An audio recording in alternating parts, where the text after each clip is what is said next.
اس دوران یکم اور 2 ہجری میں کئی اہم واقعات پیش آئے، ان میں سے کچھ اس طرح ہیں۔ اسی دوران میں قبلے کی تبدیلی کا حکم آیا۔ مکہ مکرمہ سے ہجرت کر کے مدینہ منورہ آنے کے بعد 16 یا 17 ماہ تک مسلمان بیت المقدس کی طرف رخ کر کے نماز پڑھتے رہے۔ اب حکم آیا کہ خانہ کعبہ یعنی مسجد الحرام کی طرف منہ کر کے نماز ادا کی جائے۔ اسی سال میں رمضان المبارک کے روزے رکھنے اور زکوٰۃ ادا کرنے کے احکام نازل ہوئے۔ پھر عیدین کی نماز اور صدقۃ الفطر کا حکم دیا گیا۔ اسی سال میں پہلی عید الفطر اور پہلی عید الاضحیٰ پڑھی گئی۔ اسی سال نبی کریم صلی اللہ علیہ وسلم نے اپنی پیاری بیٹی سیدہ فاطمہ رضی اللہ عنہا کی شادی سیدنا علی رضی اللہ عنہ سے کی۔ سب سے بڑھ کر یہ کہ اسی سال میں مسلمانوں پر حکم الہی سے جہاد فرض کیا گیا اور مسلمانوں کو اپنے دفاع کا حق دیا گیا۔ مکہ معظمہ میں صرف تبلیغ کا حکم تھا، اب اپنے تحفظ میں تلوار اٹھانے کا حکم آ گیا۔ چنانچہ سریوں اور غزوات کا آغاز ہوا۔ جن جنگوں میں آپ نے کسی صحابی کو امیر لشکر بنا کر بھیجا وہ سریہ کہلاتی ہے، اور جن جنگی مارکوں میں آپ خود امیر لشکر ہوئے وہ غزوہ کہلاتے ہیں۔ تاریخ اسلام میں غزوات کی تعداد 21 سے لے کر 27 تک بیان کی جاتی ہے، جبکہ سریوں کی تعداد اس سے کہیں زیادہ ہے۔ اس سال کے دوران کئی غزوات ہوئے، لیکن سب سے مشہور غزوہ بدر ہے۔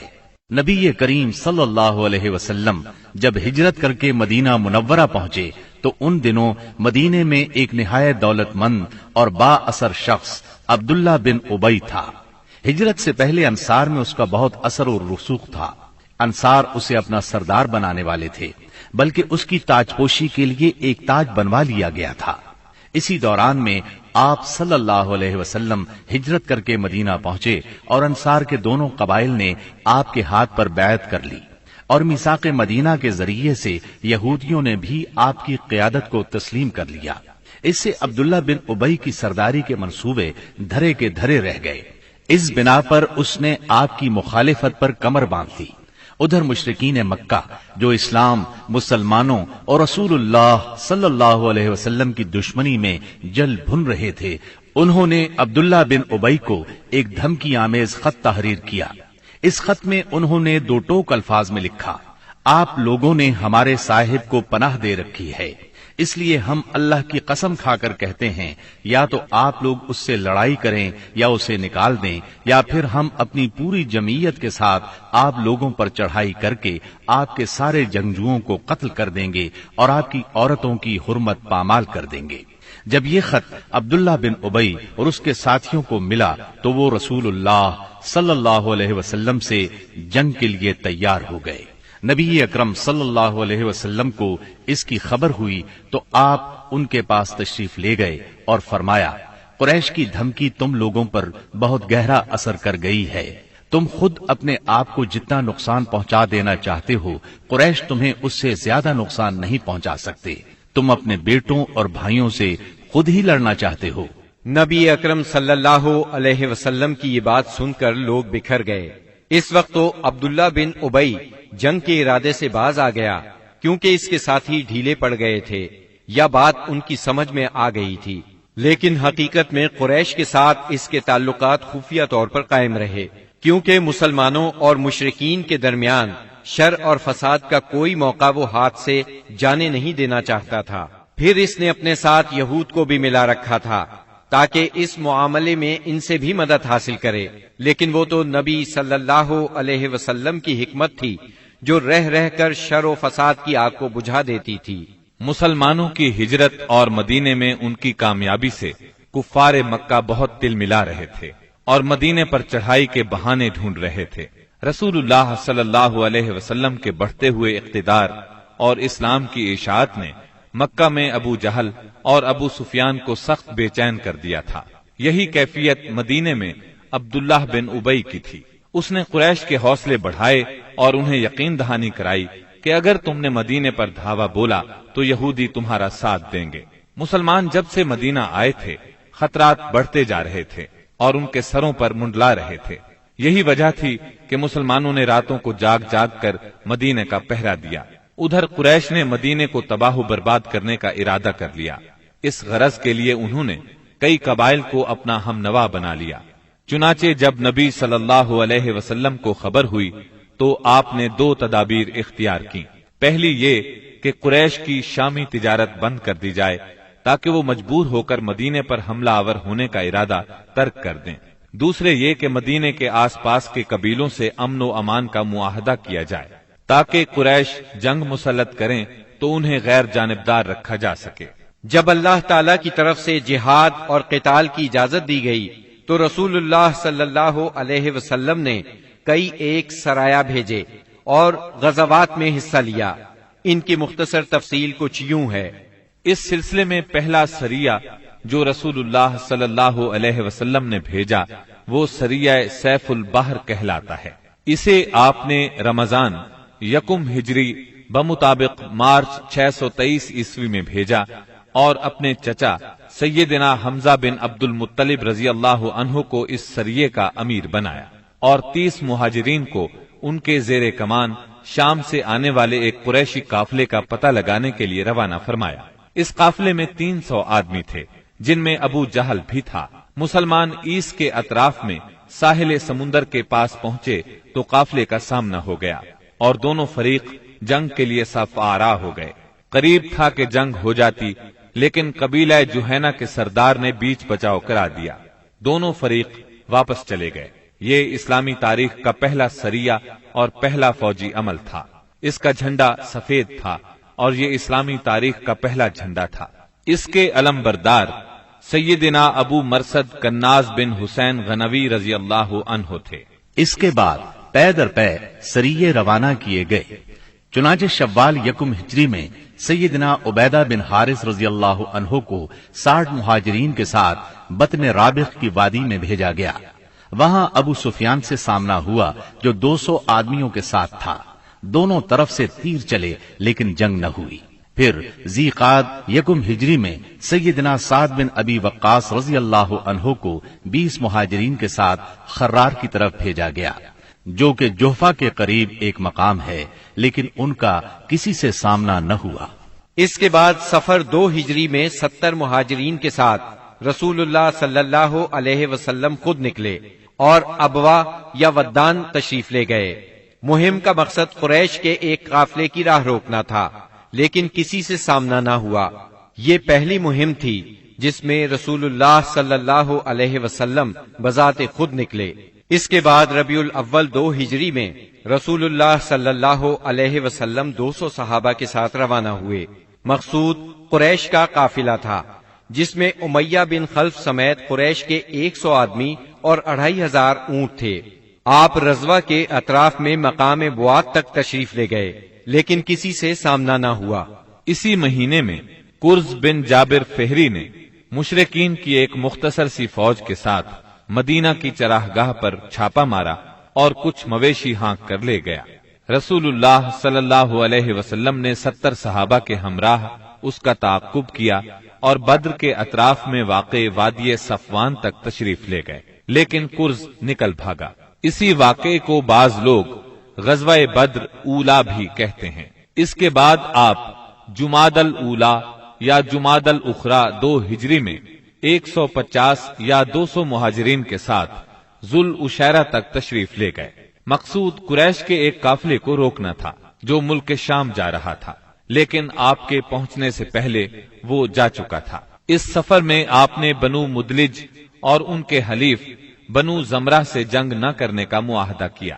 پھر رجب 2 ہجری میں نبی اکرم صلی اللہ علیہ وسلم نے سیدنا عبداللہ بن جہش اسدی رضی اللہ عنہ کو 12 مہاجرین کے ساتھ مکہ اور طائف کے درمیان ایک مقام نخلا کی طرف روانہ کیا۔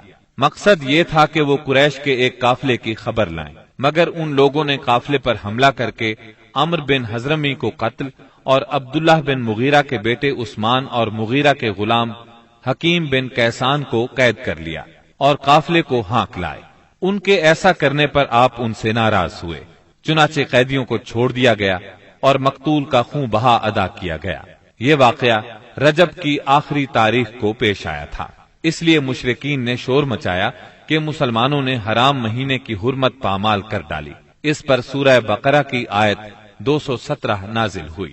لوگ آپ سے حرام مہینے میں لڑائی کے بارے میں پوچھتے ہیں، آپ کہہ دیجئے اس میں جنگ کرنا بڑا گناہ ہے، اور اللہ کی راہ سے روکنا اور اس کے ساتھ کفر کرنا، مسجد حرام سے روکنا اور اس کے باشندوں کو وہاں سے نکالنا، یہ سب اللہ کے نزدیک اور زیادہ بڑا جرم ہے اور فتنہ قتل سے بڑھ کر ہے۔ یہ تھی جنگی نقل و حرکت جو مدینہ منورہ اور اس کے اطراف کے امن کی حفاظت کے لیے نبی صلی اللہ علیہ وسلم اور مسلمانوں نے قائم کر رکھی تھی۔ اس سے قریش کو یہ بتلانا بھی مقصود تھا کہ اگر وہ اپنے شر سے باز نہ آئے تو انجام برا ہوگا، لیکن وہ اپنی خودسری اور تکبر میں بڑھتے ہی چلے گئے۔ چنانچہ بدر کے میدان میں انہوں نے اس کی سزا پا لی اور جزا بہرحال گھاٹے ہی کی تھی۔ 17 رمضان 2 ہجری کو غزوہ بدر ہوا۔ یہ قریش اور مسلمانوں کے درمیان پہلا فیصلہ کن معرکہ تھا۔ اس کا سبب یہ ہوا کہ رسول اللہ صلی اللہ علیہ وسلم جس قافلے کے لیے ذوالعشیرہ تک تشریف لے گئے تھے اور وہ بچ کر شام چلا گیا تھا، آپ صلی اللہ علیہ وسلم اس کی تاک میں تھے اور اس کی خبر لانے کے لیے آپ نے شام کے مقام ہورا تک طلحہ بن عبید اللہ اور سعید بن زید رضی اللہ عنہما کو بھیجا۔ چنانچہ جیسے ہی یہ قافلہ وہاں سے گزرا، انہوں نے فوراً مدینہ منورہ خبر پہنچائی۔ اس قافلے میں اہل مکہ کی بڑی دولت تھی، یعنی 1000 اونٹ جن پر کم از کم 262 کلو سونے کی مالیت کا سامان تھا، اور اس کی حفاظت کے لیے صرف 40 آدمی تھے۔ خبر ملتے ہی رسول اللہ صلی اللہ علیہ وسلم نے صحابہ کرام رضی اللہ عنہم کو نکلنے کی دعوت دی، تاہم نکلنا ضروری نہیں قرار دیا۔ چنانچہ اس دعوت پر 313، 314 یا 317 صحابہ نے لبیک کہا۔ ان میں 82 یا 83 یا پھر 86 مہاجرین تھے اور بقیہ انصار، اور پھر انصار میں سے 61 قبیلہ اوس سے تھے اور 170 قبیلہ خزرج سے تھے۔ انہوں نے مکمل تیاری بھی نہیں کی تھی۔ سواری میں صرف 2 گھوڑے، ایک سیدنا زبیر بن عوام اور دوسرا سیدنا مقداد بن اسود کندی کے پاس تھا، اور 70 اونٹ تھے۔ 8 یا 12 رمضان المبارک 2 ہجری کو یہ مختصر فوج لے کر رسول اللہ صلی اللہ علیہ وسلم مدینہ منورہ سے نکلے تو بدر منزل مقصود تھی۔ یہ مدینہ منورہ کے جنوب مغرب میں 155 کلومیٹر کے فاصلے پر واقع ہے۔ اسے ہر طرف سے بلند پہاڑوں نے گھیر رکھا ہے، زیادہ حصہ ریتلا ہے۔ ساحل سمندر یہاں سے قریباً 10 میل کے فاصلے پر ہے۔ یہاں پانی کا ایک چشمہ ہے اور ارد گرد باغات موجود ہیں۔ اس قافلے کے سالار ابو سفیان تھے، جو بہت ہوشیار اور چوکنے آدمی تھے۔ ہر آنے جانے والے سے مسلمانوں کی نقل و حرکت کے بارے میں معلوم کرتے رہتے تھے۔ ابھی وہ بدر سے کافی دور تھے کہ انہیں مسلمانوں کے نکلنے کا علم ہو گیا۔ چنانچہ انہوں نے فوراً قافلے کا رخ مغرب کی طرف پھیر کر ساحل کا راستہ پکڑ لیا اور بدر کا راستہ مکمل طور پر چھوڑ دیا۔ ساتھ ہی زمزم بن عمرو غفاری کو اجرت دے کر مکہ بھیجا کہ جس قدر جلد ممکن ہو انہیں مسلمانوں کے نکلنے کی اطلاع دے دیں۔ اس نے خبر پہنچائی تو اہل مکہ نہایت تیزی سے تیار ہوئے اور سب کے سب نکلے۔ ابو لہب کے سوا بڑوں میں سے کوئی پیچھے نہ رہا۔ آس پاس کے قبائل کے لوگ بھی ساتھ لے لیے۔ جب یہ لشکر مقام جحفہ پر پہنچا تو ابو سفیان کا پیغام ملا۔ اس میں اس نے اپنے بچ نکلنے کی اطلاع دی تھی اور یہ مطالبہ کیا تھا کہ مکہ واپس پلٹ جائیں۔ چنانچہ لوگوں نے واپسی کا ارادہ کر لیا، مگر ابو جہل نے اپنے تکبر اور اکڑ کی وجہ سے واپس جانے سے انکار کر دیا۔ قریش کی فوج میں 1000 آدمی تھے، جن کے پاس 100 گھوڑے اور 600 زرہیں تھی، اور اونٹ کثرت سے تھے۔ ایک طرف انہیں اپنی کثرت پر ناز اور ساز و سامان پر فخر تھا، تو دوسری طرف نبی کریم صلی اللہ علیہ وسلم عز و انکسار سے اللہ کی بارگاہ میں ہاتھ پھیلائے دعا کر رہے تھے۔ آپ کی دعا کے الفاظ یہ تھے: اے باری تعالی، اگر مسلمانوں کی یہ مٹھی بھر جماعت ہلاک ہو گئی تو روئے زمین پر کبھی تیری عبادت نہ کی جائے گی۔ اے اللہ، اگر تو چاہے تو آج کے بعد کبھی تیری عبادت نہ کی جائے۔ آپ نے خوب تضرع اور خلوص سے دعا کی، یہاں تک کہ آپ کی چادر آپ کے کندھوں سے گر گئی۔ سیدنا ابو بکر رضی اللہ عنہ نے چادر درست کی اور عرض کیا، اے اللہ کے رسول بس کریں۔ آپ نے اپنے رب سے جی بھر کے دعا فرما لی۔ دونوں لشکر آمنے سامنے آئے تو سب سے پہلے مشرکین میں سے بہترین سالار عتبہ، شیبہ اور ولید بن عتبہ میدان میں نکلے۔ عتبہ اور شیبہ ربیہ کے بیٹے تھے۔ انہوں نے للکار کر کہا، آؤ تم میں سے کون ہمارے مقابلے پر آتا ہے۔ مقابلے کے لیے انصار کے 3 جوان نکلے، ایک اوف، دوسرے معوذ، یہ دونوں حارث کے بیٹے تھے، تیسرے عبداللہ بن رواحہ رضی اللہ عنہم۔ قریشیوں نے کہا، تم کون لوگ ہو؟ انہوں نے کہا، ہم انصار کی ایک جماعت ہیں۔ قریشیوں نے کہا، آپ لوگ شریف مد مقابل ہیں، لیکن ہمیں آپ سے سروکار نہیں، ہم تو اپنے چچیرے بھائیوں کو چاہتے ہیں۔ پھر ان کے منادی نے آواز لگائی، محمد ہمارے پاس ہماری قوم کے ہمسروں کو بھیجو۔ رسول اللہ صلی اللہ علیہ وسلم نے فرمایا، عبیدہ بن حارث اٹھو، حمزہ اٹھو، علی اٹھو۔ جب یہ لوگ اٹھے اور قریشیوں کے قریب پہنچے تو انہوں نے پوچھا، آپ کون لوگ ہیں؟ انہوں نے اپنا تعارف کرایا۔ قریشیوں نے کہا، آپ لوگ شریف مد مقابل ہیں۔ اس کے بعد مارکہ آرائی ہوئی۔ سیدنا عبیدہ بن حارث نے عتبہ بن ربیہ سے مقابلہ کیا، سیدنا حمزہ نے شیبہ سے اور سیدنا علی نے ولید سے۔ سیدنا حمزہ اور سیدنا علی نے اپنے اپنے مد مقابل کو جھٹ مار لیا، لیکن عبیدہ بن حارث اور ان کے مد مقابل کے درمیان ایک ایک وار کا تبادلہ ہوا اور دونوں میں سے ہر ایک نے دوسرے کو گہرا زخم لگایا۔ اتنے میں سیدنا علی اور سیدنا حمزہ اپنے اپنے شکار سے فارغ ہو کر آ گئے۔ آتے ہی عتبہ پر ٹوٹ پڑے، اس کا کام تمام کیا اور سیدنا عبیدہ کو اٹھا لائے۔ ان کا پاؤں کٹ گیا تھا اور آواز بند ہو گئی تھی، جو مسلسل بند ہی رہی، یہاں تک کہ جنگ کے 4 یا 5ویں دن جب مسلمان مدینے سے واپس ہوتے ہوئے وادی صفرا سے گزر رہے تھے، ان کا انتقال ہو گیا۔ مبارزت کا نتیجہ مشرکین کے لیے برا ثابت ہوا، چنانچہ وہ غصے سے بے قابو ہو کر مسلمانوں کی صفوں میں تندی کے ساتھ ٹوٹ پڑے، گھمسان کا رن پڑا اور کشتوں کے پشتے لگ گئے۔ اس سے مشرکین کی صفوں میں اضطراب کی لہر دوڑ گئی۔ طاغوت اکبر ابو جہل ملعون نے اپنی صفوں میں اضطراب کی ابتدائی لہر دیکھی تو چاہا کہ اس سیلاب کے سامنے ڈٹ جائے، چنانچہ وہ اپنے لشکر کو للکارتا ہوا تکبر کے ساتھ کہنے لگا، لات و عزا کی قسم، ہم اس وقت تک واپس نہیں ہوں گے جب تک انہیں رسیوں میں نہ جکڑ لیں۔ دیکھو تمہارا کوئی آدمی ان کے کسی آدمی کو قتل نہ کرے، بلکہ انہیں پکڑو اور گرفتار کرو تاکہ ہم ان کو اس حرکت کا مزہ چکھائیں۔ لیکن اسے اس غرور کی حقیقت کا بہت جلد پتہ لگ گیا، کیونکہ چند ہی لمحے بعد مسلمانوں کے حملے کی تندی کے سامنے مشرکین کی صفیں پھٹنا شروع ہو گئیں۔ البتہ ابو جہل اب بھی اپنے گرد مشرکین کا ایک غول لیے جمع ہوا تھا۔ اس غول نے ابو جہل کے چاروں طرف تلواروں کی باڑھ اور نیزوں کا ایک جنگل قائم کر رکھا تھا، لیکن غیرت مند مسلمانوں کے اسلامی ہجوم کی آندھی نے اس باڑھ کو بھی بکھیر دیا اور اس جنگل کو بھی اکھیڑ دیا۔ اس کے بعد یہ طاغوت اکبر دکھائی پڑا۔ مسلمانوں نے دیکھا کہ وہ ایک گھوڑے پر چکر کاٹ رہا ہے، ادھر اس کی موت 2 انصاری جوانوں کے ہاتھوں اس کا خون چوسنے کی منتظر تھی۔ طاغوت اکبر ابو جہل کے قتل کا عبرتناک واقعہ بیان کرتے ہوئے عبد الرحمن بن عوف رضی اللہ عنہ فرماتے ہیں کہ میں جنگ بدر کے روز صف کے اندر تھا کہ اچانک مڑا تو کیا دیکھتا ہوں کہ دائیں بائیں 2 نوعمر جوان ہیں۔ گویا ان کی موجودگی سے میں حیران ہو گیا کہ اتنے میں ایک نے اپنے ساتھی سے چھپا کر مجھ سے کہا، چچا جان مجھے ابو جہل کو دکھلا دیجیے۔ میں نے کہا، بھتیجے تم اسے کیا کرو گے؟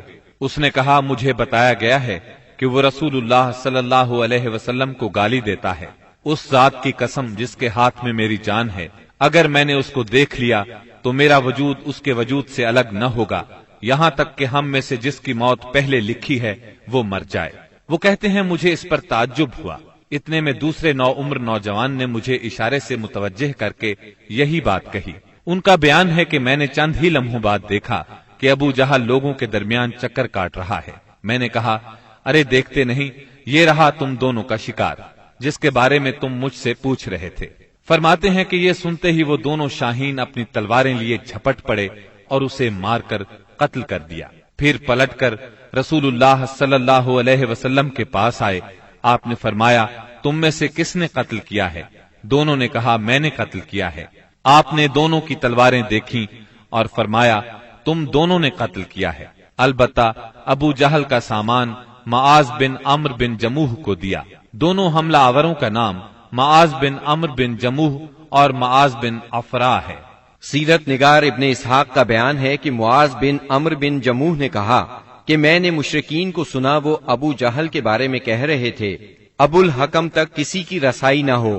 معاذ بن عمرو کہتے ہیں کہ جب میں نے یہ بات سنی تو اسے اپنے نشانے پر لے لیا اور اس کی سمت جمع رہا.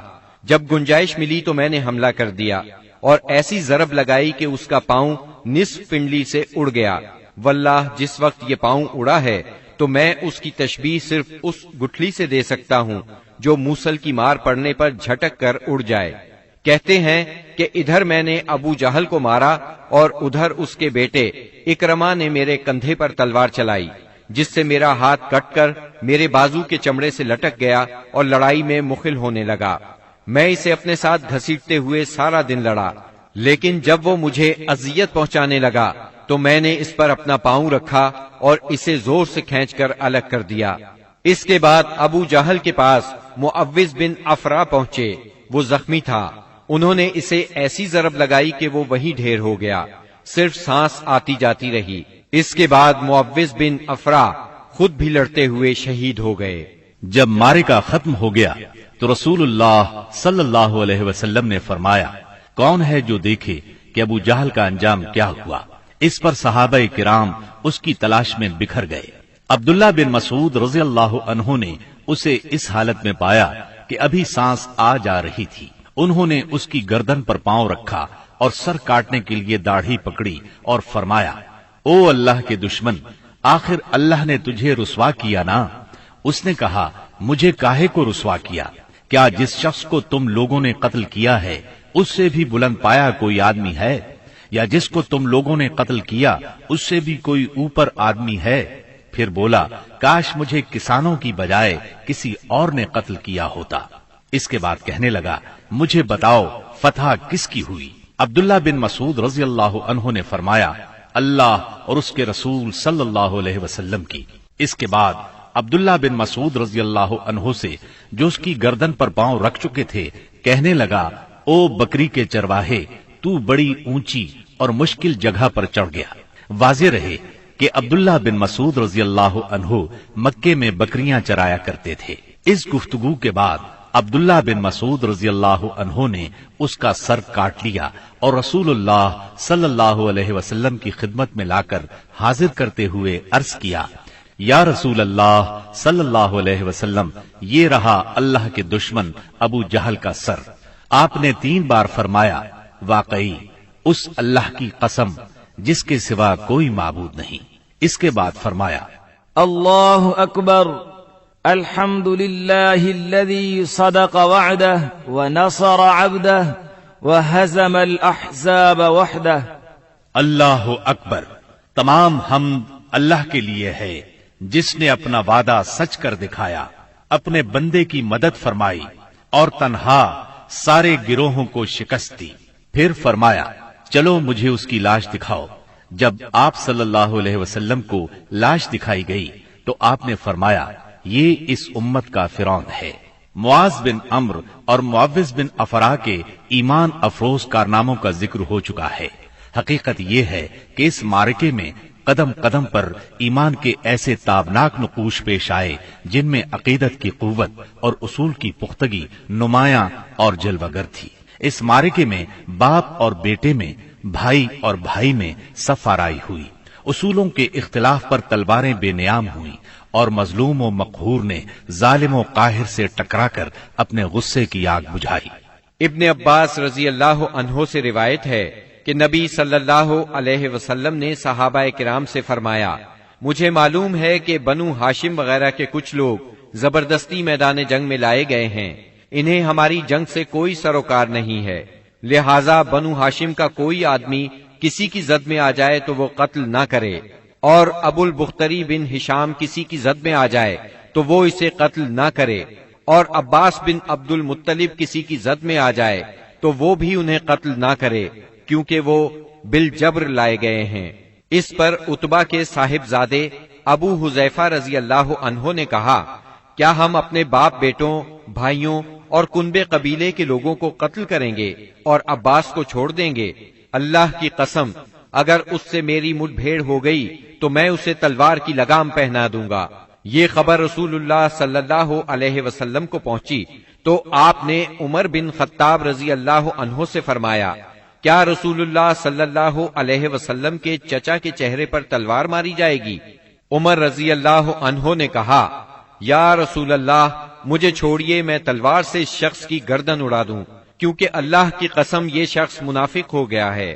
بعد میں ابو حذیفہ رضی اللہ عنہ کہا کرتے تھے، اس دن میں نے جو بات کہہ دی تھی اس کی وجہ سے مجھے برابر خوف لگا رہتا ہے، صرف یہی صورت ہے کہ میری شہادت اس کا کفارہ بن جائے، اور بالآخر وہ یمامہ کی جنگ میں شہید ہو ہی گئے۔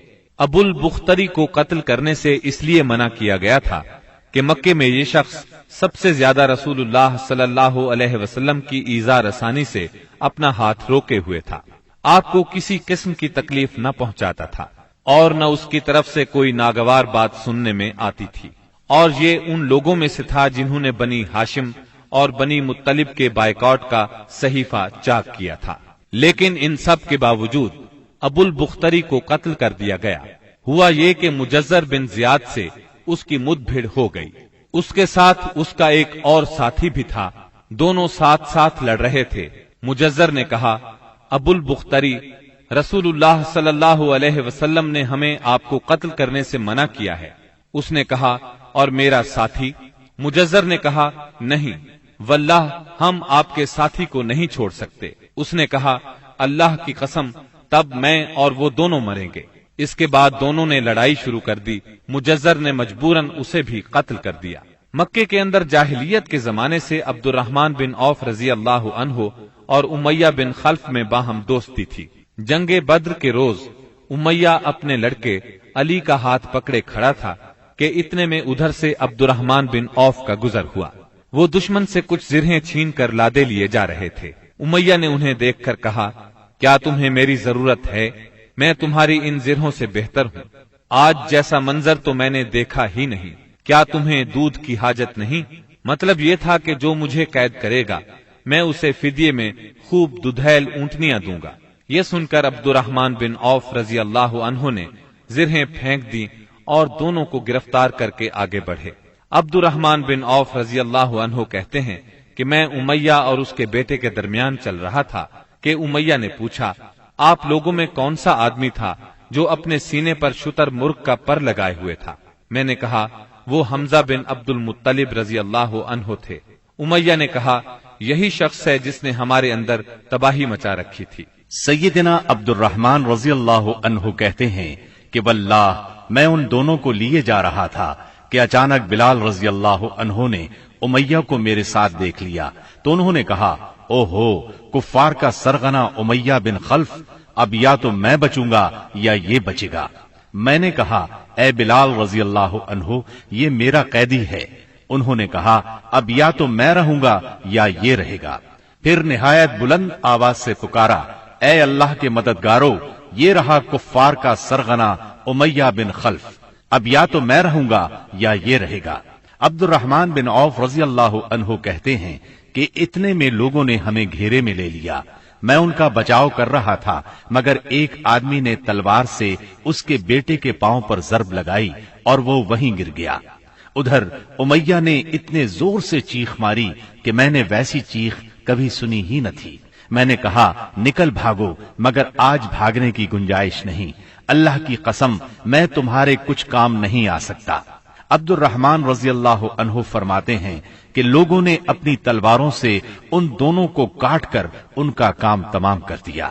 اس کے بعد عبد الرحمن بن عوف رضی اللہ عنہ کہا کرتے تھے، اللہ بلال رضی اللہ عنہ پر رحم کرے، میری زرہیں بھی گئیں اور میرے قیدی کے بارے میں مجھے تڑپا بھی دیا۔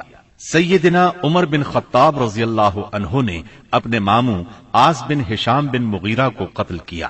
سیدنا ابو بکر صدیق رضی اللہ عنہ نے اپنے بیٹے عبد الرحمن کو، جو اس وقت مشرکین کے ہمراہ تھے، پکار کر کہا، او خبیث، میرا مال کہاں ہے؟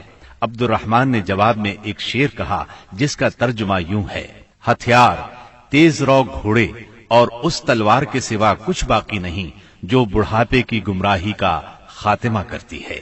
جس وقت مسلمانوں نے مشرکین کی گرفتاری شروع کی، رسول اللہ صلی اللہ علیہ وسلم چھپر میں تشریف فرما تھے اور سعد بن معاذ رضی اللہ عنہ تلوار حمائل کیے دروازے پر پہرا دے رہے تھے۔ رسول اللہ صلی اللہ علیہ وسلم نے دیکھا کہ سعد رضی اللہ عنہ کے چہرے پر لوگوں کی اس حرکت کا ناگوار اثر پڑ رہا ہے۔ آپ نے فرمایا، اے سعد، ایسا محسوس ہوتا ہے کہ تم کو مسلمانوں کا یہ کام ناگوار ہے۔ انہوں نے کہا، جی ہاں، اللہ کی قسم، اے اللہ کے رسول، یہ اہل شرک کے ساتھ پہلا معرکہ ہے جس کا موقع اللہ نے ہمیں فراہم کیا ہے، اس لیے اہل شرک کو باقی چھوڑنے کی بجائے مجھے یہ بات زیادہ پسند ہے کہ انہیں خوب قتل کیا جائے اور اچھی طرح کچل دیا جائے۔ اس جنگ میں عکاشہ بن محسن اسدی رضی اللہ عنہ کی تلوار ٹوٹ گئی۔ وہ رسول اللہ صلی اللہ علیہ وسلم کی خدمت میں حاضر ہوئے۔ آپ نے انہیں ایک چھڑی تھما دی اور فرمایا، عکاشہ، اسی سے لڑائی کرو۔ عکاشہ نے اسے رسول اللہ صلی اللہ علیہ وسلم سے لے کر ہلایا تو وہ ایک لمبی، مضبوط اور چمچم کرتی ہوئی سفید تلوار میں تبدیل ہو گئی۔ پھر انہوں نے اسی سے لڑائی کی یہاں تک کہ اللہ نے مسلمانوں کو فتح نصیب فرمائی۔ اس تلوار کا نام اون یعنی مدد رکھا گیا تھا۔ یہ تلوار مستقلاً عکاشہ رضی اللہ عنہ کے پاس رہی اور وہ اسی کو لڑائیوں میں استعمال کرتے رہے، یہاں تک کہ دور صدیقی میں مرتدین کے خلاف جنگ کرتے ہوئے شہید ہو گئے۔ اس وقت بھی یہ تلوار ان کے پاس ہی تھی۔ خاتمہ جنگ کے بعد مصعب بن عمیر ابدری رضی اللہ عنہ اپنے بھائی ابو عزیز عمیر ابدری کے پاس سے گزرے۔ ابو عزیز نے مسلمانوں کے خلاف جنگ لڑی تھی اور اس وقت ایک انصاری صحابی اس کا ہاتھ باندھ رہے تھے۔ مصعب نے اس انصاری سے کہا، اس شخص کے ذریعے اپنے ہاتھ مضبوط کرنا، اس کی ماں بڑی مالدار ہے، وہ غالباً تمہیں اچھا فدیہ دے گی۔ اس پر ابو عزیز نے اپنے بھائی مصعب رضی اللہ عنہ سے کہا، کیا میرے بارے میں تمہاری یہی وصیت ہے؟ مصعب رضی اللہ عنہ نے فرمایا، ہاں، تمہاری بجائے یہ انصاری میرا بھائی ہے۔ جب مشرکین کی لاشوں کو کنویں میں ڈالنے کا حکم دیا گیا اور عتبہ بن ربیعہ کو کنویں کی طرف گھسیٹ کر لے جایا جانے لگا تو رسول اللہ صلی اللہ علیہ وسلم نے اس کے صاحبزادے ابو حذیفہ رضی اللہ عنہ کے چہرے پر نظر ڈالی، دیکھا تو غمزدہ تھے، چہرہ بدلا ہوا تھا۔ آپ صلی اللہ علیہ وسلم نے فرمایا، ابو حذیفہ، غالباً اپنے والد کے سلسلے میں تمہارے دل کے اندر کچھ احساسات ہیں۔ انہوں نے کہا، نہیں واللہ یا رسول اللہ، میرے اندر میرے باپ کے بارے میں اور ان کے قتل کے بارے میں ذرا بھی لرزش نہیں، البتہ میں اپنے باپ کے متعلق جانتا تھا کہ ان میں سوجھ بوجھ ہے، دور اندیشی اور فضل و کمال ہے، اس لیے میں آس لگائے بیٹھا تھا کہ یہ خوبیاں انہیں اسلام تک پہنچا دیں گی، لیکن اب ان کا انجام دیکھ کر اور اپنی توقع کے خلاف کفر پر ان کا خاتمہ دیکھ کر مجھے افسوس ہے۔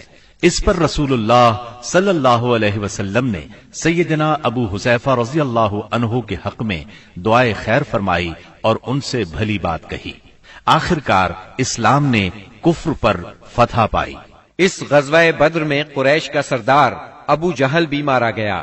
یہ وہی ابو جہل تھا جس نے نبی کریم صلی اللہ علیہ وسلم اور مسلمانوں پر ظلم و ستم کے پہاڑ توڑے تھے۔ 70 کافر موت کے گھاٹ اترے، 70 ہی گرفتار ہوئے، باقی دم دبا کر بھاگ نکلے۔ مسلمانوں میں صرف 14 شہید ہوئے، ان میں 6 مہاجر اور 8 انصاری تھے۔ اس جنگ نے اسلام کے دشمنوں کی طاقت کا جنازہ نکال دیا، ان کا بھرم کھل گیا اور ان کا غرور خاک میں مل گیا۔ جب رسول اللہ صلی اللہ علیہ وسلم مدینہ پہنچ چکے تو آپ نے قیدیوں کے بارے میں مشورہ کیا۔ سیدنا ابو بکر نے فدیہ لینے کی رائے دی، جبکہ سیدنا عمر کی رائے یہ تھی کہ انہیں قتل کر دیا جائے۔ انہوں نے فرمایا، میرا قریبی میرے حوالے کریں اور میں اسے قتل کروں۔ عقیل بن ابی طالب سیدنا علی کے حوالے کریں، وہ اس کی گردن کو اڑائیں، یہاں تک کہ اللہ کو معلوم ہو جائے کہ ہمارے دلوں میں مشرکین کے لیے کوئی نرم گوشہ نہیں ہے، اور یہ حضرات مشرکین کے ائمہ اور قائدین ہیں۔ رسول اللہ صلی اللہ علیہ وسلم نے فدیہ لینا طے کیا۔ یہ فدیہ 4000 سے 3000 اور کم از کم 1000 درہم تک تھا، اور ان میں سے جو لکھنا پڑھنا جانتے تھے ان کا فدیہ یہ قرار دیا گیا کہ وہ 10 بچوں کو لکھنا پڑھنا سکھا دیں۔ غزوہ بدر میں قریش کے 70 آدمی مارے گئے، ان میں عتبہ اور ابو جہل جیسے رئیس شامل تھے۔